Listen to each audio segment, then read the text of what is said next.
Sabrina 90s comic issue 8. We started out with Sabrina yelling at the TV because the character in it is being an idiot, not being able to see that a guy is just using her. Sabrina tells Hilda that the characters in that show drive her nuts. That show must be terrible then. She should stop watching it. Hilda just insults her for caring about the show at all, but she doesn't say it's because it's bad. Hilda tells Sabrina to enjoy this beautiful day while her aunts will go shopping. She wants to watch a few more minutes of the soap opera, and then we see her yelling at the guy on TV. And she wants to use her magic to change the ending to be actually satisfying. It seems like the show is poorly written, or at least that one episode. And it's not like she's reviewing it, so she doesn't have to punish herself by watching it. Her spell bounces off the reflective surface of the TV and sends her into the show. How does that happen by accident? Wouldn't her magic know what she wants? She tells the guy, Chuck, that he should tell Anita that he's cheating on her. She asks him if that's true, and because he gets nervous and stammers, she realizes the truth. Wouldn't there be a risk of her assuming Sabrina's the one he's cheating on with, since she knows he's doing that? Sabrina was lucky that she immediately believed her, because the easiest cheap drama thing to do would be to have her not believe Sabrina and accuse her of lying because she's jealous. I guess Sabrina's spell created a pocket dimension where she's in the universe of the show, since she's not just seeing the characters continue on with the show and not notice her, and they're not the actors either. So it's more like she went into an alternate universe where the show was an actual universe. Then all of a sudden, Sabrina wants to call Anita out too, on sabotaging a person's prom dress. She's asked how she knows that as well, and says she's been watching them all. The characters insult each other after Sabrina's called a snoop one time, and Sabrina says that her work here is done.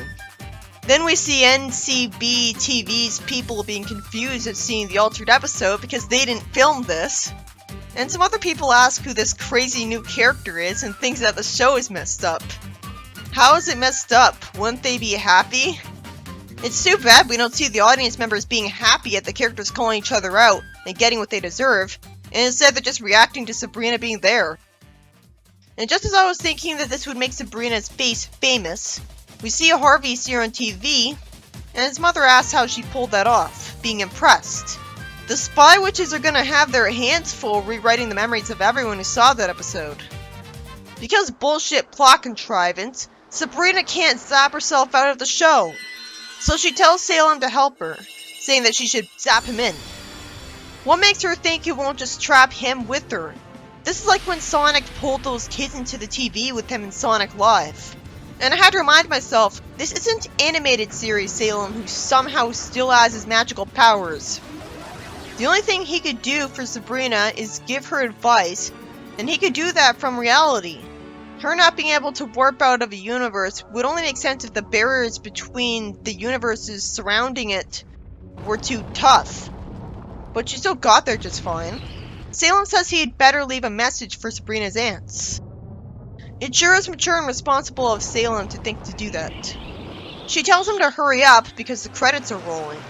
I guess that means that eventually the pocket dimension she created will explode. But if she's able to make the characters have new dialogue, that means they're self-aware. So won't the universe just keep existing without being watched like our universe? Salem gets zapped into the show as Harvey entertainingly thinks that it's all a part of the show, and I laugh at the thought of an actual soap opera doing this. Harvey thinks it's all CGI, and he says it's cool that they're making it look like Salem can talk. Out of nowhere, it turns out Salem knows how to get out of the show, through the cable wires. In a different universe. Yeah, how's Sabrina supposed to find those? They look over at an arrow that conveniently points at a portal, and the arrow says witches only. I guess the spy witch who was watching Sabrina zapped up that portal for her. But apparently he decided he'd rather close the portal to dig with her, as the credits end and the show is done. It doesn't make any sense. Why?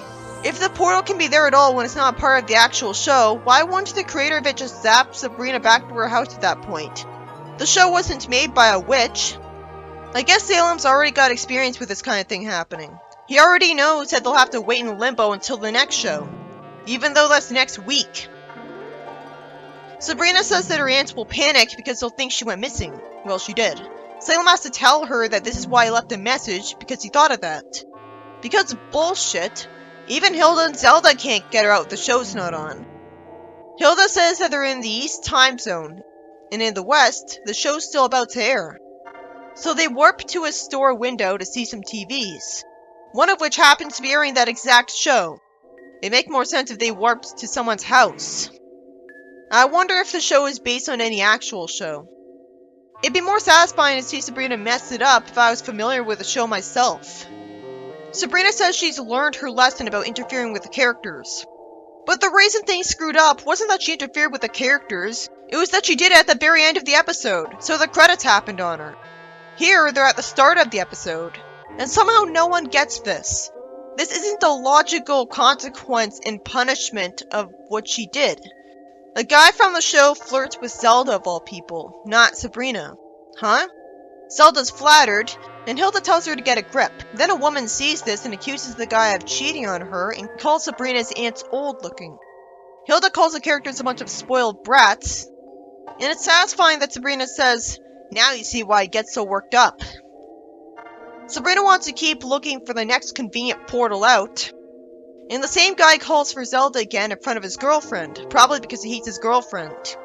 Hilda tells them to go back to their shallow materialistic lives, which offends them enough to make them chase them. They run into the portal, and have to pull Salem into it because he was distracted by a female cat. Wow, he's been a cat for way too long. The character in the story is shocked at seeing a talking cat, and Hilda tells Sabrina to never point at the TV again, smiling instead of being stern, fortunately. After all, she's learned her lesson already. Her nonsensical lesson. This is a space whale S-up.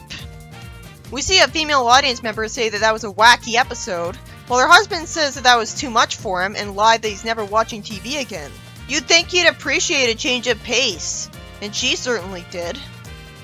Again, we see NBC's employees, and one of them comments on what happened to the episode, and his coworker says that it must be a stunt from another network. The story ends with Sabrina's aunts watching the show. In the next story, almost as a follow-up to Salem being infatuated, we see him talk on the phone calling someone sweetie and saying that he misses her and wants to get together sometime. And he says that he didn't get a letter, but will be waiting for it. I guess it's a human who doesn't know he's a cat. At least he knows how to be nice to a girlfriend. Sabrina gives him the letter, and he's horrified that she's coming to visit in a few days. For all these years, they've only ever written or phoned each other, and she doesn't know he's a cat now. That never came up? He never accidentally said something that made it obvious in all that time? How's he supposed to tell her about his life? Sabrina says that he's been a cat for 200 years, and Salem says that they're both good at long-distance relationships. Yeah, supernaturally good, what the hell? Realistically, it's impossible for me to believe that they haven't cheated on each other. Why didn't she go visit him sooner? And what kind of a name is Constance? I'm glad the story is finally giving comic Salem a backstory. Salem explains that Constance is the other witch he fell for when he was engaged to Enchantra, the head witch. Ooh, I remember her from the Sonic crossover. Enchantra was so mad when it broke off the engagement that he was turned into a cat instead of killed or sentenced to eternal torture.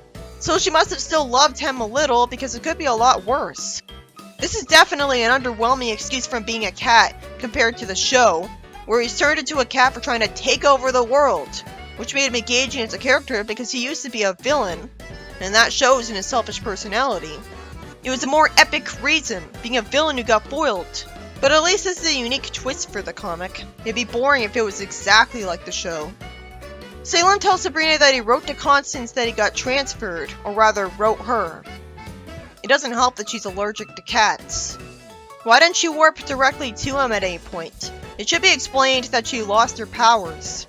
This concept was done in the show too, so it's familiar to me right away. Salem's so desperate that he's still hoping Enchantra will change him back. Sabrina says that if Constance really loves him, she'll wait for him, saying that honesty is the best policy. Yeah, if she goes to visit and can't find him, she'd never let him live it down. She'd want to know why she can't go see him. She might assume he's cheating on her. We cut ahead to the big day, where Sabrina compliments Salem, saying that he's had a flea bath and a new collar. I guess she's planning on zapping away Constance's allergies to cats. But if that's possible, she shouldn't still have them. She should have gone to a doctor that can zap them away for her. Hilda and Zelda serve snacks they made. Cheese and crackers and kitty tenders. and Salem compliments them on being thoughtful. They don't seem to have much of a problem with each other like in the show, but that means there's no dynamic with them at all most of the time. It's like they might as well not be living together in the same house if they barely interact and show what they think of each other. The doorbell rings, and Salem's relatable as he's nervous and says that he can't do this. Sabrina says that it'd be inhuman to keep leading her on for another 200 years, and then apologizes for saying inhuman because he's a cat, which is considerate. It's weird that she didn't say inhumane though. He admits that she's right. Hilda wants to enchant a frying pan so that she can see what's going on with Salem. And Sabrina's the responsible conscience telling them to give them their privacy. Yeah, Salem's gonna suffer enough. Unless it turns out she's been turned into a cat too. But since I didn't see him living with another cat in the Sonic crossover, I guess this means that this has to have a sad ending. Or there'll be negative continuity. Constance was coming to tell Salem that she had a run-in with Enchantra back then too, because she was turned into a dog. Salem says that she wanted to make sure they weren't compatible anymore. Salem's still hopeful that Enchantra will change them back to normal, probably because he'd had Stockholm Syndrome about her from when he used to date her. He must have seen something in her. Or he's desperate. And it turns out even as a dog, Constance is still allergic to cats. And the story ends with them still liking each other, even if Salem wishes she wasn't allergic to him. That was kind of a happy ending, and a good twist. So they still get to be pen pals. I mean, considering how evil Enchantra is, why are they thinking that she won't hold on to a grudge for a long time?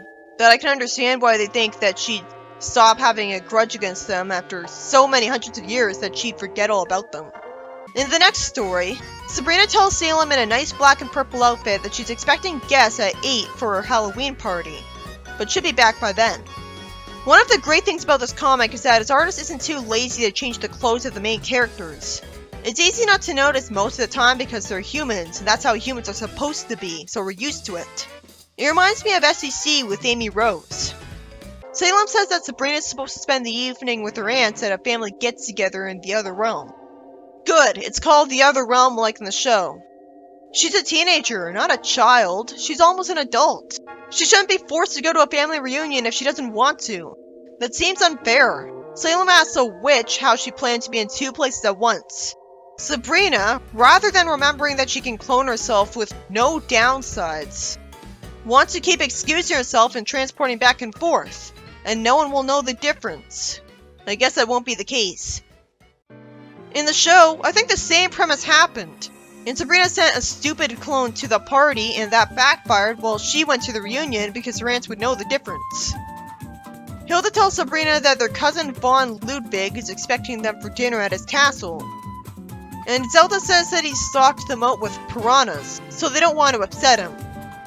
Hilda tells Zelda in the closet that they're poking her in the ribs with that casserole dish, and it's lampshaded that they need a bigger closet. They should use magic for that then. Maybe they keep forgetting and don't really care. Sabrina sees some stereotypical ghosts flying around, because Vaughn had the place haunted for the occasion. And no one cares. Hilda sees no one in the Golden Knight's costume. And Vaughn says that spirits are the coolest after the knight takes her coat. He tells everyone that they're having food in the Great Hall. Sabrina wants to go to her Halloween party, saying that she doesn't have time to wait for a coat because she has to get to the other realm. But they're in the other realm. Huh? The knight says amusingly that he must give Sabrina back her coat because he's a gentleman, rather than holding it until she comes back. And the ghost tells them to hurry back because they're all hired to haunt a drab party. Sabrina amusingly tells Salem to let the guests in, and he asks to remind her, "I've got this little problem with doorknobs. No opposing thumbs." Doesn't he mean opposable thumbs? I read it as that at first, so that's disappointing. Sabrina opens the door, and is told that the guests were beginning to wonder if the party was called off. Sabrina says she was just decorating, and uses magic to whip up some snacks. I guess Amy only went to Sabrina's party to insult her. And because it's a party, and I guess there were no other parties going on. Because it surprised me to see her come here. And she's not just here to insult her, that's surprisingly sweet. Then the knight, Sir Galahad, goes into the house through the closet and greets Amy, kissing her hand. She says he sounds cute and asks if he wants to dance. Sabrina says she's gonna put on her costume, which will buy her some time in the other realm. And it turns out she was just going with the flow because she didn't freak out at the night from the other realm going to the party with mortals. I guess she knows there's refuge and audacity because it's Halloween. Sabrina goes to her aunts, who ask where she's been, and she says that she went to the bathroom, coming up with a lie. Why did they care? Meanwhile, the ghosts want to go to the other realm and fetch Sir Galahad. Why would Sabrina be throwing a party for her mortal friends in the other realm? She's not. She just opened the door and they went into her house. Maybe that ghost literally just means the other realm as in Earth. It's other to him. That was confusing. And it's not like the ghosts know there are mortals in Sabrina's house right now. It was also foreshadowed by the fact that they thought the party was dull anyways. Sabrina's cheek gets pinched by a relative of hers, who confusingly doesn't apologize when she says ow, and instead says that she wants to introduce her to a nice warlock, her grandson. And she shows Sabrina some pictures. At first I thought she wanted to set Sabrina up with someone. If that was the case, that'd be weird because that's her grandson and Sabrina's related to her, and therefore related to him. Out of complete fucking nowhere, Salem reveals to us that he can still telepathically contact Sabrina, even though Enchantra cursed him to be a cat. Obviously, it wouldn't be as much of a punishment if he still had any of his powers. Why wouldn't you make him powerless while she's at it? Maybe Enchantra is just a title, not her real name. I mean, maybe he could communicate with Zelda and Hilda when they were telepathically talking to him, but I figured it was because they could read his mind. Sabrina runs away with Mrs. Astralberg being offended and saying that she thinks her grandson's cute. Zelda realizes that Sabrina is going home, and Hilda realizes something's up, so they decide to follow her. It turns out the ghosts are breaking things at the house for no reason whatsoever, but at least one of them is just eating snacks. The spy witches are really gonna have their hands full with erasing people's memories here.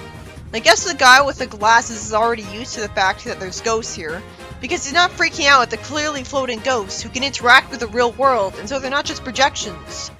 Maybe he assumes they're aliens, and is used to believing in aliens.